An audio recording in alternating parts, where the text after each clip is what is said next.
Hello, Remcatters. Welcome to class. This is Humanities 1130, World Religions. Look at all those guys. Wait, where are the women? Look at all those guys. Do you know them? By the end of this class, you will know them. My name is Tom Keefe. I'm an assistant professor of humanities here at the Rocky Mountain College of Art and Design. I love the way we do that plus thing instead of and. I have a bachelor's in comparative theology, and my doctorate work is on faith formation and mission understanding and stakeholder understanding of mission and faith. It gets complicated. You don't want to know too much. But I do use James Fowler a lot in terms of his stages of faith formation, which are really based on Piaget and Erickson and applied to religion. We'll talk about Joseph Campbell and Carl Jung and all that good stuff. I'm happy you're here with us. So I'm going to introduce the course in about 3 parts. First, I'm going to talk about the mission statement and the value statement. Then we're going to talk about outcomes, and then we're going to talk about the course itself. So here's our mission statement. I don't know if you've ever read it or not, but hey, booyah! Look, there's Chris Bond, our illustrious president. And here's our mission statement. And notice, inspires passion for critical thinking. That's what we're here for. That's what hopefully you get out of this class.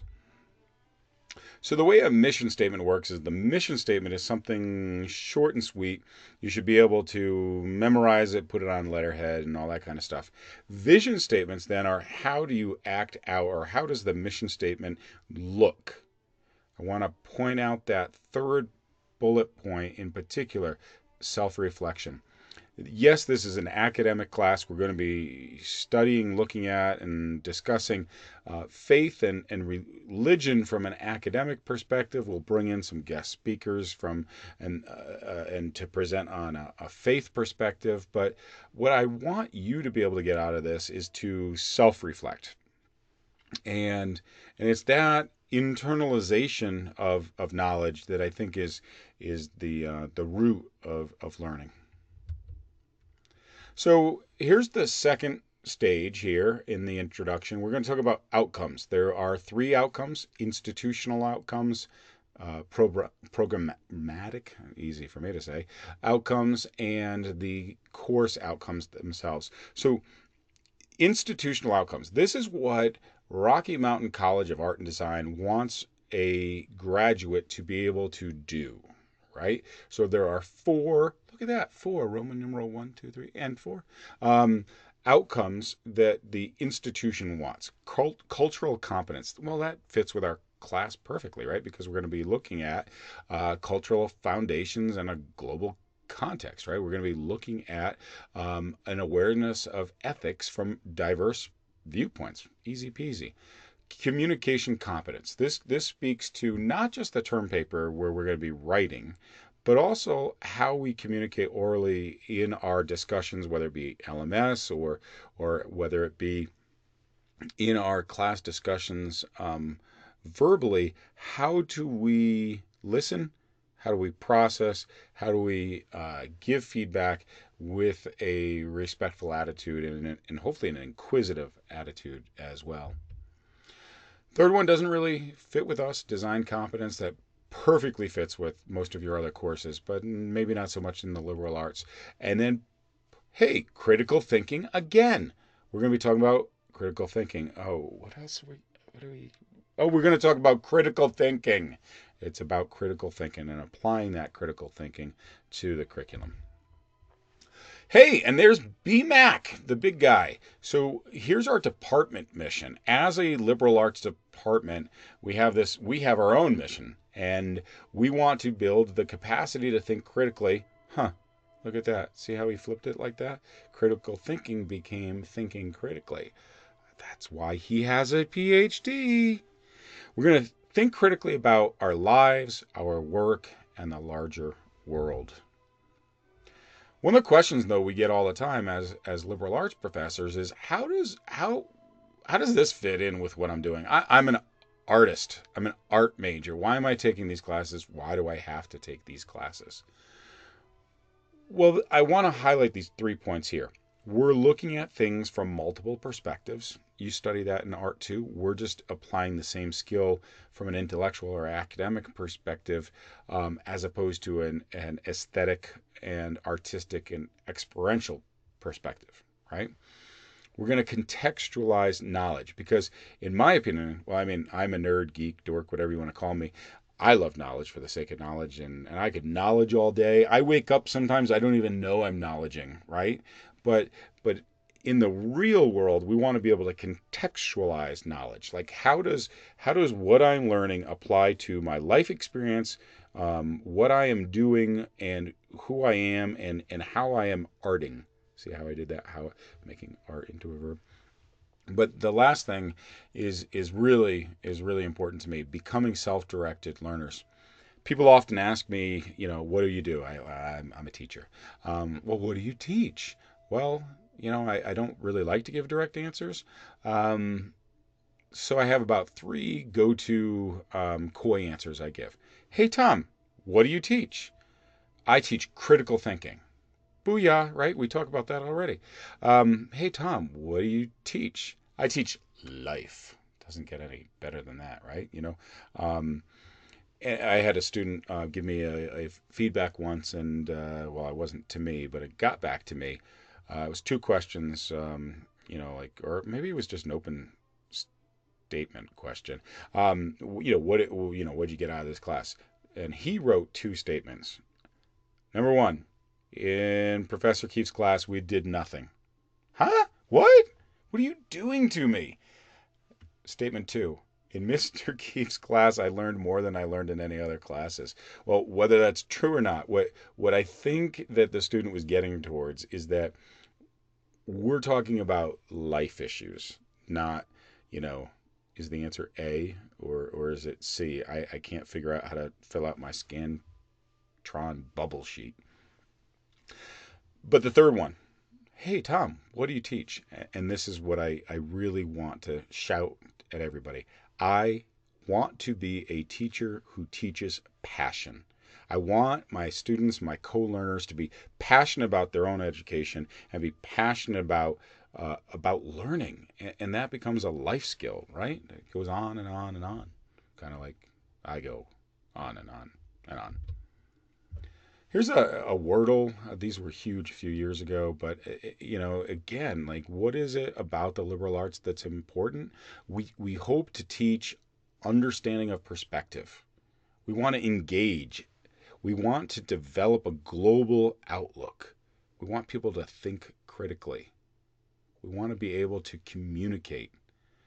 And as it says there again, upper left quadrant, we want this to be lifelong.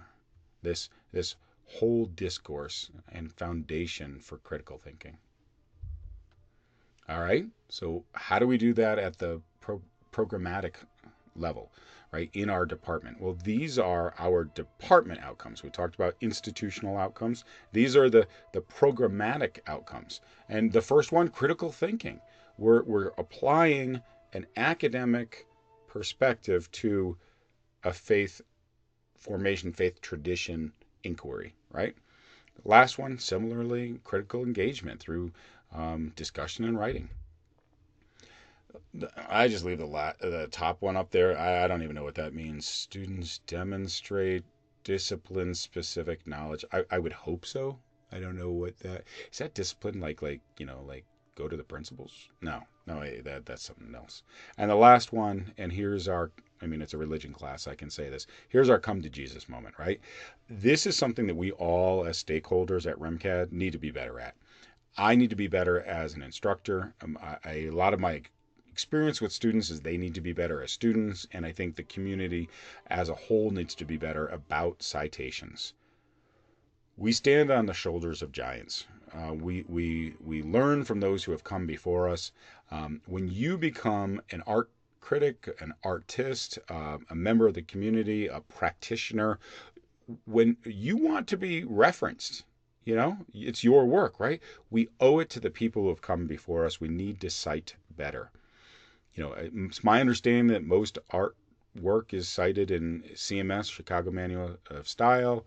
Their histories use the MLA. The rest of the planet uses APA.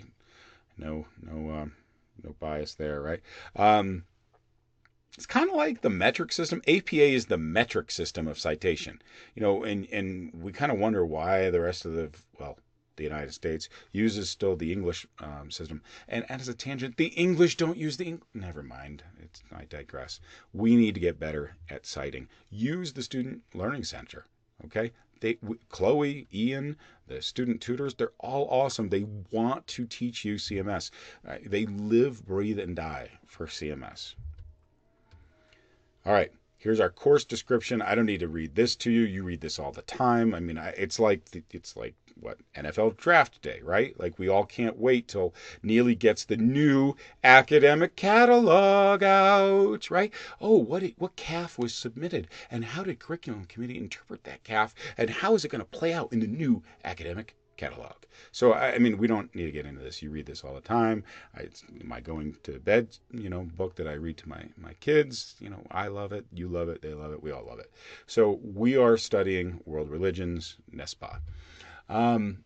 Here's the third step of outcomes. So again, first, institutional. What does REMCAD want you to learn with your BFA? Your departmental one. What do we, as your liberal arts teachers, want you to be able to learn on your liberal arts track that parallels your major, in your art major in particular. And here in the classroom, in a specific class, what do we want to learn together as co-learners? Of course, we want to learn comparative religious studies. Boom. We want to discuss world views. Boom. I love worldviews. We want to understand basic knowledge. Okay, that's pretty foundational. Here's something that I think I bring uniquely to the table.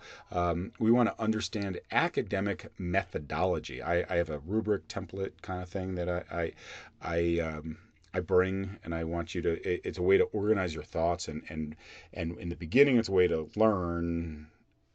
As we work through it the second, third time, it's a way to anticipate. What do we look for in other faith formations and traditions? And it's my hope that here, in HU 1130, we journey together to see how various people across time and place view, experience, and worship their understanding of the divine. That's what we hope to do. How are we going to do it? Well, we live in a binary world, right? Coke, Pepsi, I don't know. Red Sox, Yankees, oh my goodness. McDonald's, Burger King. So there's this teacher-centered approach to learning and the student-centered approach to learning. And as exists in most binary systems, they're both wrong. They call the teacher-centered approach the traditional model of education. And everybody goes, boo, yes. And that's called the mage on the stage, right? And then there's the student-centered approach. Oh, look at this. We're going to let children learn.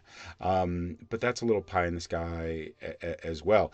And I think there's a good middle ground. And hopefully, I think I have a skill set that bridges these. Yes, we're going to do traditional lecture. It's an interactive lecture, though, more like a Socratic lecture.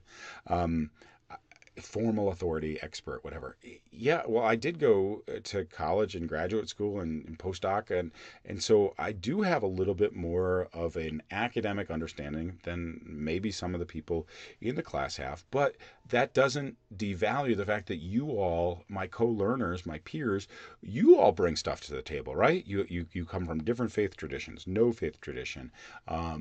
You come from different, perspectives in terms of gender, race, ethnicity. You went to different schools, different churches, synagogues, mosques, temples, you name it, right? So we all bring different things to the table, and I'm going to learn from you, and hopefully you learn from something from me. And there's my man in the upper right-hand corner, Piaget. Look how he rocks that beret and the pipe. I don't even know if he smokes the pipe. He always has a pipe, though. And he talks about concrete operational learning versus this abstract learning. So the thing is on that left side, sure, the diagram says that it's 7 to 12 years. Big whoop. It's my opinion that that's where we're stuck as an educational system. How many times have you learned that in 1492 Columbus sailed the ocean blue? How many times have you learned about the founding fathers? How many times have you studied and heard and regurgitated the the Thanksgiving narrative, right?